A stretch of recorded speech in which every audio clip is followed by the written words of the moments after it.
বৌদি, এবারে পুজোর চাঁদাটা নিতে এলাম। গতবারে তো 2000 ছিল, এবারে কি 500 বাড়াই? হ্যাঁ ভাই, আমরা তোমাদের পুজোর সর্বাঙ্গীন সাফল্য কামনা করি, কিন্তু আমরা এবারে পুজোর চাঁদা দিতে পারবো না। কেন বৌদি? আমাদের আমাদের অসহ্য চলছে। অসুচ? কে মারা গেল আপনাদের?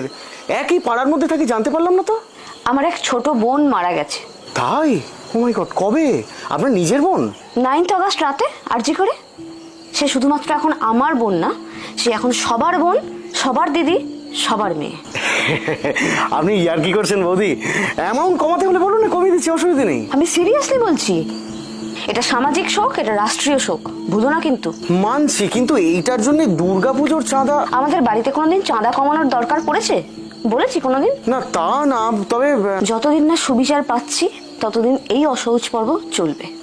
আর পুজোর আগে যদি আমরা সুবিচার পেয়ে যাই, তাহলে এই চাঁদার দ্বিগুণ টাকা আমি নিজে গিয়ে প্যান্ডেলে দিয়ে আসবো, কথা দিলাম। দেখুন, আপনারা তো লেখাপড়া শিখেছেন, আপনাদের মর্জি, যা ভালো মনে হয় তাই করবেন। এলাম। এসো।